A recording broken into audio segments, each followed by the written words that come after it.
In this video, I'm gonna rank every single modular weapon in Fortnite history from worst to best. But what is a modular weapon, you may be asking? Well, simply put, these are the weapons from Chapter 5 that are able to be equipped with attachments. But since attachments cannot be changed on the mythic weapons from Chapter 5, I will not be factoring in any of the mythic versions of the weapons in this video. This is strictly just their base versions. If you do go on to enjoy this video, please be sure to leave it a like and use code TYFRYZ to help support the content here on the channel. With all that being said, let's get into this ranking. In my opinion, the worst modular weapon in Fortnite history at the number 22 spot is the Tactical Assault Rifle. You know, I actually liked the Chapter 1 Tactical Assault Rifle. I loved the Chapter 4 Tactical Assault Rifle, but I have no idea what they did to the Chapter 5 Tactical Assault Rifle. This thing is atrocious. Attachments are able to save some of the weapons on this list, but no amount of attachments or any attachment combo can save this version of the Tactical Assault Rifle. A DPS of 140 for a fully automatic weapon is putrid, and honestly, it used to be worse than that. They even buffed it a little bit in Chapter 5, and in my opinion, it is still the worst modular weapon, even after those buffs. Number 21 is the Enforcer AR, and I don't know what it is about the Enforcer. I can't stand this weapon. I feel like, to me, I don't know whether it's supposed to be an assault rifle or a marksman rifle, and in build mode, which is, you know, the viewpoint that I rank these weapons on that I do for all my videos, the Enforcer AR just didn't really have a spot in the game, I felt like. And just even in the grand scheme of things, in every modular weapon, I feel like almost every single assault rifle is just better than the Enforcer. I know there is a contingent of people that enjoy this weapon, but yeah, I'm not one of them. And number 20 is the Ranger Pistol, right? And this is actually an underrated pistol and a DPS of almost 200. That is like top tier pistol territory there. Just unfortunately, it's being compared to like every single weapon from Chapter 5, basically. Besides, you know, the few that were added in this season you couldn't put attachments on. Like, was anybody really going out there like hunting for the Ranger Pistol and like maining this weapon? I don't really think so. I think for the most part, just in general, you're going to be better suited with an AR or an SMG. And number 19 is the Drum Gun. This is another weapon that they just kind of killed when they brought it back to Chapter 5, right? Like, it was insanely strong in Chapter 1. It was insanely strong in Chapter 2. In Chapter 4, it was still very good. And then they bring it back in Chapter 5 and it just doesn't hit the same. This is another weapon that was so bad in Chapter 5, they had to buff it a bunch. They buffed the damage. They had to buff the fire rate. They had to do all those things to this weapon. But even with attachments, I do still feel like this was a pretty bottom feeder weapon in Chapter 5. And honestly, the SMG category as a whole in Chapter 5 was just kind of outclassed by such good shotguns, which you'll hear me talk about much higher on this list. So not necessarily this weapon's fault, but I can't save it too much. It's not great. Number 18 is the Nemesis AR. And you know what? Oh boy, here we go. I'm going to have another fight in the comment section down below, because anytime I slander the Nemesis AR, which is basically in every single video it's featured in, but to me, it just never hit different, right? I was always Striker gang over the Nemesis AR. I think the Striker is better in almost every single category besides accuracy, I guess. But you know what? We're talking about projectile weapons here, where accuracy for the most part just kind of gets thrown out the window. I hate to say it. And unfortunately for you Nemesis AR fans, this weapon finds itself towards the bottom of the list. At the number 17 spot is going to be the Huntress DMR, and this weapon kind of confuses me. I mean, if you watch my every single DMR video, or marksman rifle, should I say, you'll know this weapon scored pretty high, and I think in the bubble that is marksman rifles, yeah, this weapon is pretty good, but it just kind of fits like a weird role, right? Is it trying to be a sniper rifle? I mean, it has a painfully slow fire rate, but very high headshot damage, almost like 130 damage in a headshot, and I guess they're trying to kind of make this weapon be like the long-range alternative in especially Chapter 5 Season 2 after the Reaper was vaulted. Like, I don't know, it's kind of weird. Like, I see why people would like this weapon, especially because in Chapter 5 Season 2, if you really think about it, what like long-range alternative did you have? I mean, I guess the Enforcer AR, but mainly it was just this weapon. So I do see why people would go towards this weapon, but not for me personally. At number 16 is the hand cannon, and this might surprise you because most videos the hand cannon is in, I tend to talk well about it. And it is a pretty good weapon. Unfortunately, I think it's just kind of a product of its environment. And here's what I mean by that. First of all, I don't think the attachments on this weapon really change it that much. I mean, yes, this was a weapon that used to be hit scan and then was brought back into Chapter 5, which obviously these weapons were not hit scan. So you can definitely notice the kind of decreased accuracy, but of course you can put a scope on it. I think the attachments are okay, but it doesn't elevate it to being, you know, a great pistol in my opinion. And it was mainly featured in Chapter 5 Season 3, which is a season where where, you know, with cars all over the place and crazy mobility, was anybody taking a slow fire rate pistol? I don't really think so. Yes, the damage is good. You're always going to get that from the hand cannon. But I don't know. I just felt like every time I found this pistol on the ground, I just didn't have an inventory spot for it. Moving on to number 15, that is going to be the Hyper SMG. And this is another weapon that I see there being a contingent of people who really like it. I can't stand this weapon. I know there are some people out there that will agree with me that this is not a good SMG. I mean, besides the horrible accuracy on it, you only have 13 damage in the common version, up to 16 in the legendary. Yes, there will be people that are going to say, you know what, the fire rate is 12, so that kind of makes up for the damage, but not really. I mean, a DPS of 156 is not getting it done. And yes, I do think this weapon is helped out by attachments, specifically like the red dot sight, which could be found on Valeria's Hyper SMG, but obviously I'm not talking about mythics in this video. And unfortunately for the SMGs, particularly the ones in Chapter 5 Season 1 and Chapter 5 Season 4, which, yes, the Hyper SMG was found in both those seasons, you had two of arguably the strongest shotguns of all time. So was anybody using SMGs when you had a fully auto shotgun with, what, like 12 rounds and then the Gatekeeper shotgun, right? No, you're not going to use an SMG. There's no need. And so I think a lot of people just opted to not take the Hyper SMG, especially when the Thunder Burst existed in Chapter 5 Season 1. We'll talk about that weapon when we get there.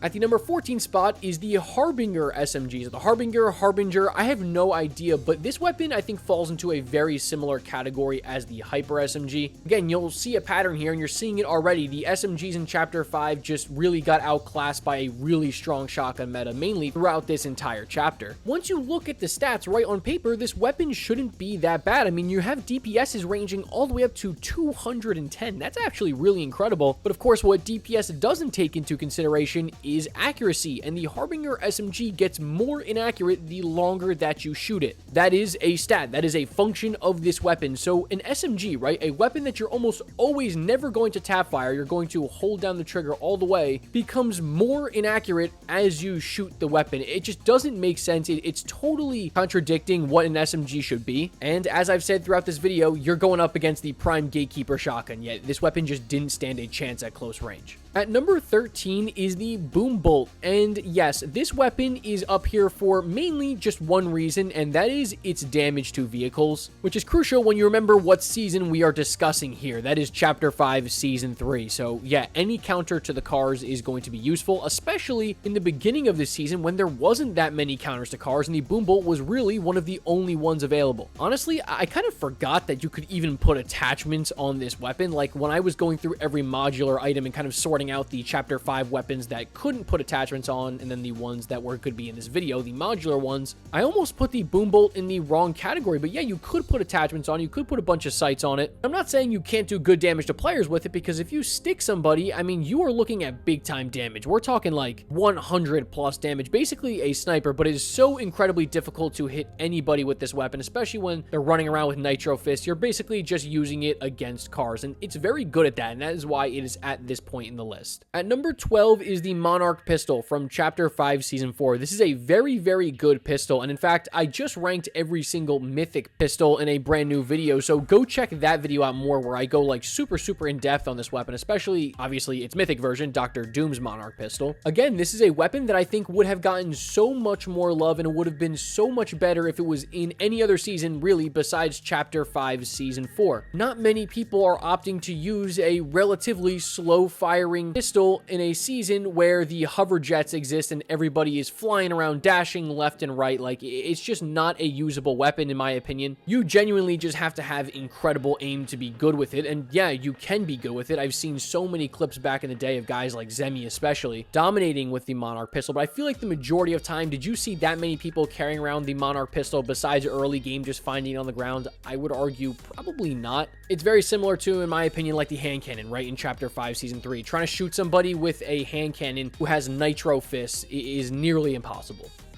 At number 11, I've got the Warforged Assault Rifle. Now, this is a weapon that I definitely think is slept on, right? I mean, I think there's no question about it. This was the best assault rifle in Chapter 5 Season 2, and it's got an incredible DPS at like 215 in the legendary version. That's right up there with some of the best mythic assault rifles of all time. But again, as you've heard me say countless times in this video, DPS does not take into account accuracy, and that's the one place where the Warforged AR really struggles, is it's just really tough at those medium to long long ranges, you're just going to find yourself missing a lot of shots with the Warforged AR. Now, obviously, you can try and counteract that with different attachments and different scopes, but where this assault rifle really excels is in those short range to slightly medium range engagements. This thing's going to absolutely obliterate people. And another weapon that's in a very similar boat as the Warforged is the combat assault rifle at the number 10 spot, right? You guys know how this weapon works. You're going to get a great fire rate, but a smaller magazine size, especially when compared to the Warforged. You've got 7 less bullets in the combat assault rifle. The DPS is absolutely incredible, but it's a very inaccurate weapon the longer that you hold the trigger, right? It just becomes tougher to control as that recoil just keeps flying straight upwards. In fact, I feel like the combat and the Warforged are just so similar, and that's why I put them back to back. They both are, you know, superior performing assault rifles at close to somewhat medium range, but struggle at those longer ranges due to the recoil, and that's why they're so close to each other in this list. I mean, in fact, their DPSs are only separated by 4 damage, so they might be a lot closer than you thought. Moving on to my number 9 spot in the video today, guys, is the Modular Striker Burst Assault Rifle, and I'm telling you, this was probably the hardest weapon for me to rank in this video, and that's because of this weapon coming back in Chapter 6, Season 2. There are very few weapons on this list, if any, that have now returned in Chapter 6, right? But this weapon is one of the few that has, right? And so I'm trying to rank this weapon just objectively based on its Chapter 5 projectile version, because as we all know, its Chapter 6 Season 2 version, the hitscan version, is an incredible assault rifle, and dare I say, maybe like a top 10 assault rifle of all time. So obviously, you know, I'm trying to tune that out, right? And just remember the Chapter 5 version of this weapon, which, yes, was projectile and also had to go against Mosquito Shooting Simulator Chapter 5 Season 4. You guys hear me say it in every single video, it feels like. Just a very difficult assault rifle to, you know, perform well with, considering how crazy the movement and mobility was this season. Not just with the jetpacks, but like Shuri's Claws, those types of items. But I do still think it had its moments when it was in the game in Chapter 5, and I think it's deserving of being inside the top 10. This is a very serviceable assault rifle, but definitely not the best modular assault rifle in Chapter 5.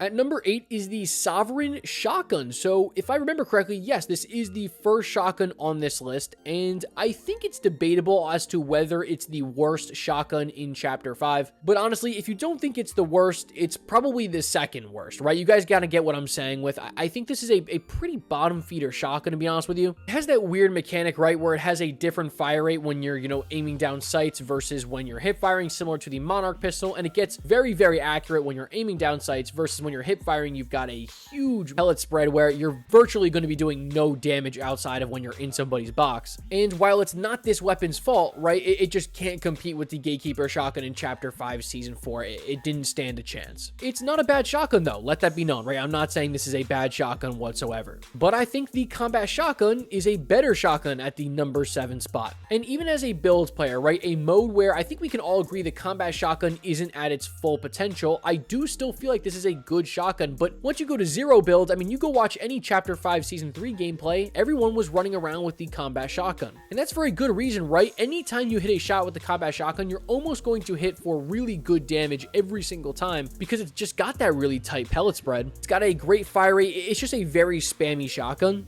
And when you've got people flying around all over the place with the Nitro Fist, you know, trying to escape you after you hit them for 180 damage, being able to hit them for that 20 damage from like 30 meters away, that's valuable from the Combat Shotgun. And I think it deserves to be this high up on the list. At my number 6 spot today is the Striker Assault Rifle from Chapter 5 Season 1. Oh man, like this weapon is my baby. I love this weapon so much, and if you guys will remember, this weapon actually got nerfed, right? It had damage reduced by 2 in every single rarity, and even with that being said, you were looking at a DPS of 227. That is higher than almost every single assault rifle in Fortnite history. It's got a crazy fire rate, and its only downside, in my opinion, is that it is very inaccurate. And if you don't have a scope on this weapon, I think you're going to find yourself having a tough time to use it. And honestly, I don't even think you should be using any other scope besides either the hollow scope or the red dot sight, a very low zoom optic, because if you take anything higher than that, the recoil is just going to be out of control. It's going to push your weapon straight up in in the air. You're not going to be able to control it. But in my opinion, there's no question it was the best assault rifle in Chapter 5, Season 1, right? Like, it's just so much better than the Nemesis AR. It's not even close. And I just don't see a world where the Striker assault rifle isn't at least inside the top 10. At the number 5 spot on this video, guys, is going to be the Hammer Pump Shotgun.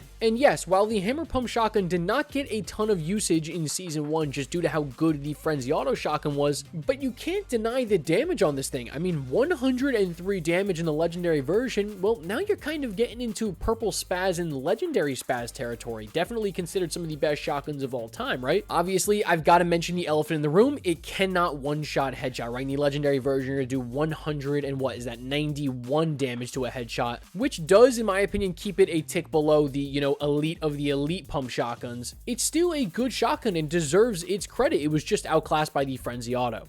And that is the weapon that I have at the number 4 spot today, guys. Yeah, it's the Frenzy Auto Shotgun. Pre-nerf, in my opinion, this weapon might be the best shotgun of all time. I mean, I know I don't throw around that term a lot, but truthfully, before its nerfs, I mean, it definitely would be at the number 1 spot on this list, but it was just so broken. I mean, I just hear in my nightmares the sound of the Frenzy Auto Shotgun. This thing is beefy. It hits unbelievably hard, and it got some absolutely mega nerfs, right? I mean, we're talking fire rate reduction, right? On, let me remind you, a fully auto shotgun, right? So right away, it's a massive nerf from 2.5 to 2.2, and then just cutting the headshot multiplier from 1.75 to 1.65, right? That makes a huge deal. And truthfully, if somebody jumps into your box with a Frenzy Auto Shotgun and an extended mag, right? Like, it's over. You could just go back to the lobby. It's done. And any weapon that can do that has got to be super high up on a list. And yeah, it's high up on this one. We are now inside the top 3. These are the elite weapons in Chapter 5. They're not only some of the best modular weapons of all time, they're not only some of the best Chapter 5 weapons of all time, they are simply just some of the best weapons we've ever seen. And at that number 3 spot is the Thunder Burst SMG. Oh man, just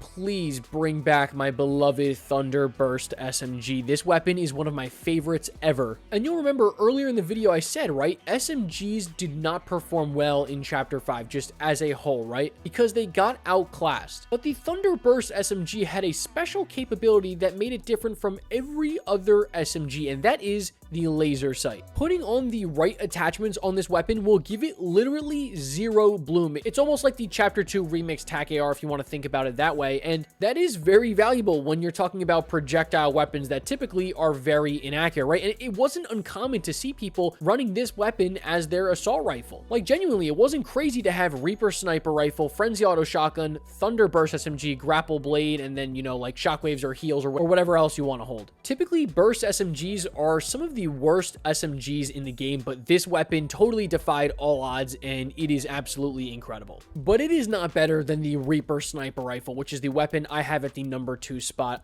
I mean, when you talk about weapons that are able to instill fear in you as a player, this has to be maybe the number 1 weapon to do that. It's almost like hard for me to put into words how strong the Reaper Sniper in its prime before its nerfs was, and the only reason it's not the number 1 spot is because it did get hit significantly with those nerfs. You know, bullet velocity nerfs, accuracy nerfs, damage nerfs. I mean, they tried everything to nerf the Reaper Sniper, but nothing is better than the prime Reaper Sniper with the P2X optic. It is literally like aimbot. I don't know how to explain it. It just felt easy. It felt simple. It felt great to use, and it was easy to hit your shots, and it was just guaranteed headshots. Anybody who played, especially in Chapter 5 Season 1, you guys know exactly what I'm talking about, and the fact that it's not the number 1 spot really just speaks to how good the weapon that is at that spot is, because the Reaper Sniper is the best sniper rifle of all time. At the number 1 spot in today's video, it has to be the Gatekeeper shotgun. I mean, truthfully, could it have been anything else? All right, like maybe it could have been the Reaper Sniper, but in my opinion, it just has to be the Gatekeeper. I've never seen a weapon just dominate everything else, right? Just make another weapon class entirely unusable like the Gatekeeper shotgun did to basically every single close quarters weapon, every other shotgun, every other SMG. You just wouldn't take it over the Gatekeeper, especially especially once you get that drum mag in there, it's just like, this thing's unstoppable. 92 damage for a shotgun that is not a pump shotgun, that has very, very little delay between shots, is really unfathomable. It never got nerfed, it never got changed, and to this day, I still have nightmares of like the 0-point dash effect combined with the Gatekeeper shotgun, or the Gatekeeper with the hover jets. It's just unbelievable. I can almost guarantee that we will never see the Gatekeeper shotgun in the game ever again, because it just totally ruined the balance in those Chapter 5 seasons, and in my opinion, it's the best modular weapon in Fortnite history. Alright guys, I hope you enjoyed that video. I know it was a little bit longer than usual, but this is a list that I had written down like months ago, and then I saw a bunch of you guys tell me to do it again, and it kind of sparked my interest. So you guys know who you are if you submitted this idea to me. Thank you so much for that. Obviously, these lists where, you know, I have to rank so many different weapons across so many different categories of weapon is almost nearly impossible for me to do it right, and I know there's going to be some disagreements in the comment section down below, so yeah, let me know what you would change in the comment section, and I'll try my best to get back to you. If you did enjoy this video, be sure to leave it a like and subscribe. We're almost at 100,000 subscribers, and with that all being said, I'll catch you guys in the next one. Peace.